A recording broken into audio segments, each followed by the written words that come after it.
Firstpost reports from the world's second largest continent. Hello, I'm Alison Lagrange. A very warm welcome from Durban, South Africa.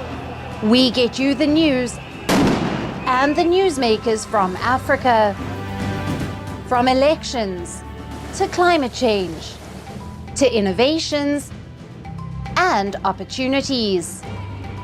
As the world's attention shifts, we report from Africa, the heart of the global south. Join me every weekday live on Firstpost.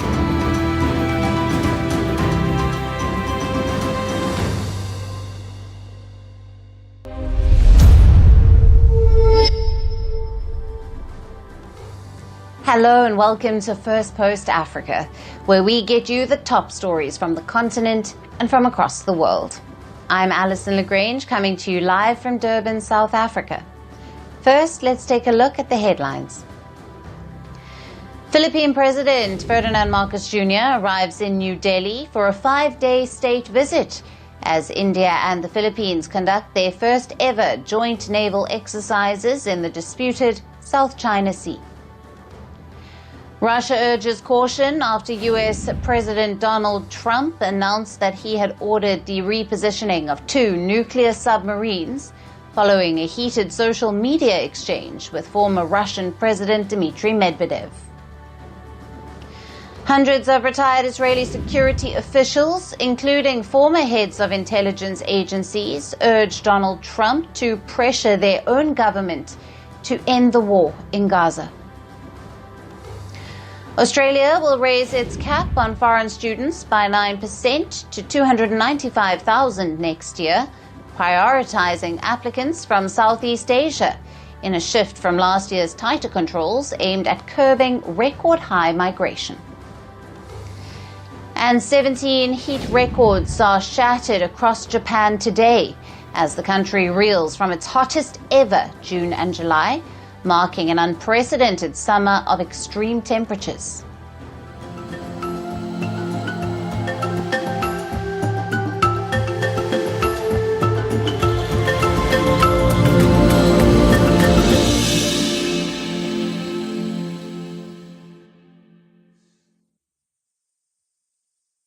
Hello and welcome. Let's start with the Horn of Africa. A journey that started with a hope of escaping conflict and poverty has ended with disaster and deaths. And yet another shipwreck on the dangerous migration route between the Horn of Africa and Yemen has killed several migrants. A boat carrying 157 people capsized off Yemen's province of Abyan. As per UN's migration agency, most of them were Ethiopian migrants. So far, at least 76 people have been confirmed dead. 32 have been rescued, but dozens are still missing as their fate remains unknown. This is the latest tragedy on the dangerous yet common sea route called the Eastern Route. As per UN's migration agency, the route from the Horn of Africa to Yemen remains one of the busiest and most perilous migration routes in the world. Yet each year, thousands of migrants, particularly from Somalia and Ethiopia, take on this dangerous journey from Djibouti to Yemen across the Red Sea in the hope of a better future. These migrants cross the al-Mandab Strait that separates Djibouti and Eritrea from Yemen on flimsy boats in the hope of finding work in the oil-rich Gulf countries, such as Saudi Arabia and the United Arab Emirates. The wealthy Gulf monarchies host significant populations of foreign workers from South Asia and Africa. The Bab al-Mandab Strait is a narrow waterway at the mouth of the Red Sea that is a major route for international trade, as well as for migration and human trafficking. To reach Yemen, these migrants are taken by smugglers on often dangerous, overcrowded boats across the Red Sea or the Gulf of Aden. Last month, at least 8 people died after smugglers forced migrants to disembark from a boat in the Red Sea. This deadly route has killed hundreds over the past 2 years. Last year, over 550 deaths were reported on the Red Sea route. Over the past decade, over 2,000 people have disappeared along the route, out of which nearly 700 were known to have drowned. Yet these dangers do not deter desperate migrants from taking this perilous journey.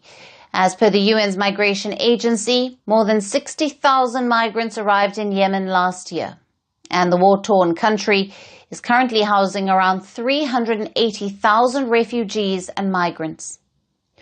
Upon reaching Yemen, the situation gets even worse for these migrants as they face other threats to their safety. As per the UN's Migration Agency, tens of thousands of migrants have become stranded in Yemen and suffer abuse and exploitation during their journeys. In April, more than 60 people were killed in a strike that was blamed on the United States that hit a migrant detention center in Yemen. There have been repeated international calls for safer migration to and from the Gulf countries, yet these accidents continue to take place, and the desperation to live a better life continues to lead several African migrants to their death every year.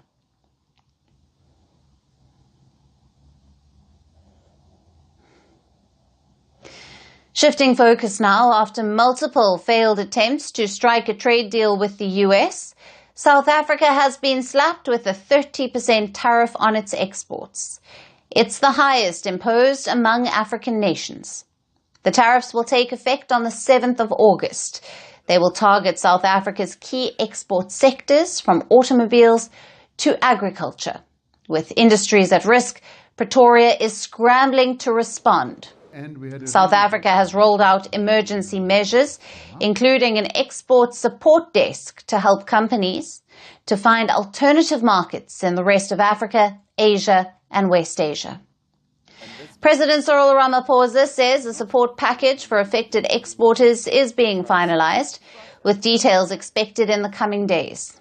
He called the US tariff move a trying moment for South Africa. The United States is South Africa's second largest trading partner after China, importing a range of goods including automobiles, iron and steel, citrus fruits and wine. The biggest hit will be on the automotive sector, which accounts for billions in exports. Agricultural products like citrus, wine, nuts and beef will also be affected. Central Bank warns the tariffs could cost up to 100,000 jobs, mostly in these two sectors. However, South Africa says that some exemptions have been made, including copper, pharmaceuticals, semiconductors, and certain critical minerals. But for most exporters, the move spells the end of the African Growth and Opportunity Act, or AGOA. It's a program that allows duty-free access for African nations to US markets. The plan is set to expire in September, and Trump has shown no willingness to renew it. Many South Africans are now worried about the potential job losses and threats to their businesses. I'm concerned about it. So I am from a farming community. My parents are farmers.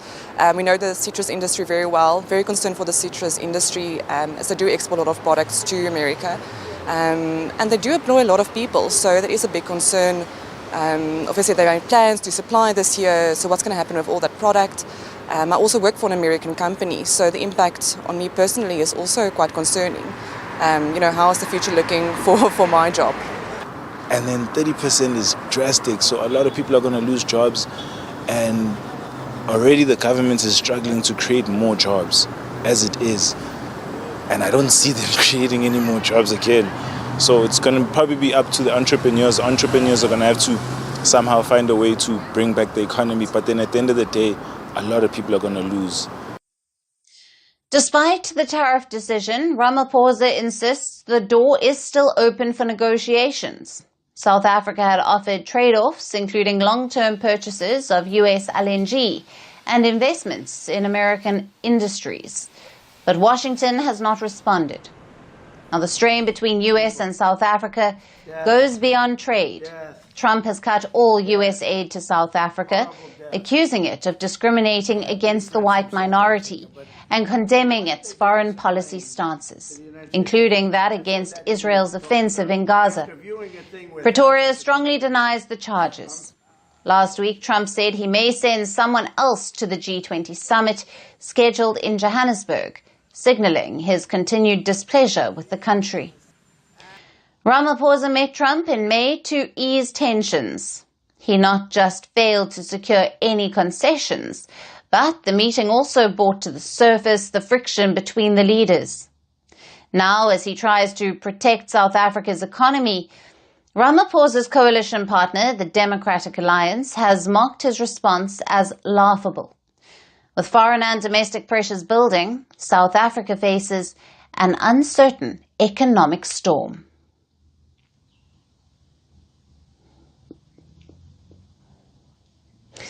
And moving on, let's turn our attention to Nigeria, where a recent remark by a British MP has reignited a debate on national identity and diaspora pride. Now, British MP Kemi Badenoch is facing backlash for the comments that she made on her Nigerian descent. In a podcast, Badenoch said that she no longer identifies as Nigerian and has not renewed her passport in over 2 decades. Badenoch added that now she fully identifies with the UK, where she lives with her family. Speaking on the podcast, Badenoch also said that she had not experienced racial prejudice in the UK in any meaningful form. In 1980, Badenoch was among the last people to automatically receive British citizenship because she was born in the UK. In the following year, the then Prime Minister, Margaret Thatcher, abolished birthright citizenship. The Conservative Party leader grew up in both Nigeria and the US, and then at the age of 16, she returned to the UK. Badenoch noted that her decision to relocate to the UK was a very sad one, as it was driven by her parents' concerns about Nigeria's unstable political and economic climate. Her comments have sparked outrage in Nigeria, and this is not the first time she is receiving such backlash. Badenoch has frequently spoken about corruption in Nigeria and growing up with a sense of fear and insecurity. Her past claims about difficulty transmitting Nigerian citizenship to her children also met with heavy criticism from Nigerian leaders. Reacting to Badenoch's remarks, critics asked her to return her first name, Kemi, and they also accused Badenoch of projecting disdain for her heritage while benefiting from its cultural visibility. Critics also countered that Badenoch's claim about not being able to pass citizenship to her children. They noted that Nigeria's constitution does not bar women from passing on nationality to their children. Last year, Badenoch also faced criticism from Nigeria's vice president, who said she had denigrated the West African country. Critics have slammed Badenoch of repeated, dangerous and desperate attempts of maligning the image of her motherland, Nigeria. As Badenoch faces increasing scrutiny over her Nigerian descent remarks, the Nigerian diaspora voices grow louder over the responsibility of the global descendants that they carry in making or breaking the image of their homeland. And on to our last story for today. Africa is a continent with some of the world's most complex and prolonged conflicts. Now, from civil wars to coups, Africa has seen some of the deadliest fighting in modern history. And these wars are no longer just local. Foreign actors, states and private armies are now deeply involved. Today, Africa has become a ground zero for emerging forms of warfare. From drones to mercenaries, the battlefield is being redefined. One of the most significant trends is the rise of mercenaries or guns for hire. Mercenaries are not loyal soldiers or patriots. They fight for money, not country, not cause. Many belong to private military companies hired by governments, warlords, or foreign powers. As resource-rich Africa struggles with weak states and power vacuums, mercenaries are shaping the balance of power. So which African nations have hosted such mercenaries in recent times? Now these include Mali, Niger, Burkina Faso, Sudan, South Sudan, Libya, the Democratic Republic of Congo, Somalia and Mozambique. So where are these mercenaries coming from?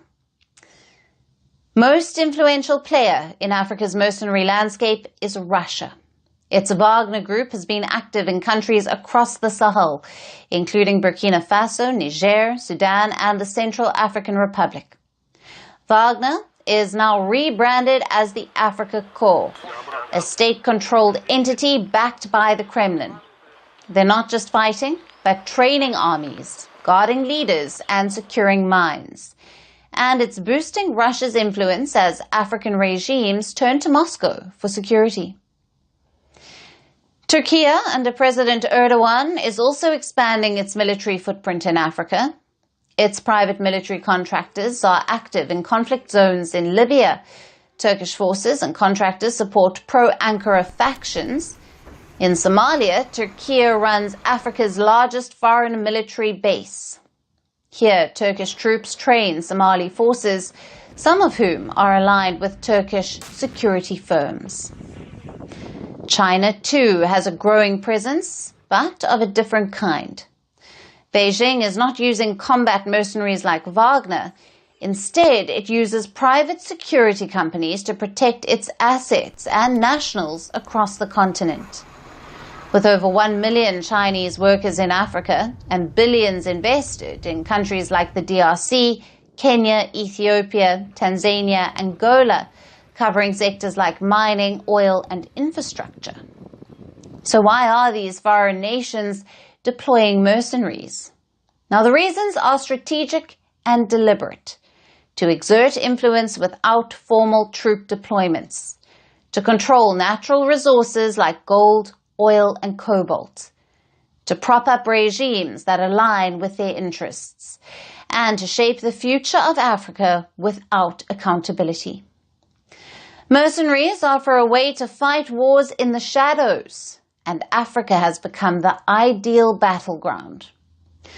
But mercenaries are not the only tool in this new era of warfare. Drone warfare is rapidly transforming Africa's battlefields. In the last 2 decades, at least 31 African countries have reportedly acquired thousands of military drones. Drones are now used for targeted strikes, border surveillance, and exploration. In conflicts like Sudan, Ethiopia, and Libya, drone attacks have killed scores of civilians, destroyed infrastructure, and changed the tide of battles. In Sudan's civil war, drones have become a daily weapon, used by both sides to strike rivals and to control key territory. So whether through mercenaries or machines, the face of war in Africa is changing, and foreign powers are at the center of it. The question is, who really controls Africa's wars, and who is paying the price? And that's it on the show for today. We will see you again tomorrow at the same time. Thank you for watching, and goodbye.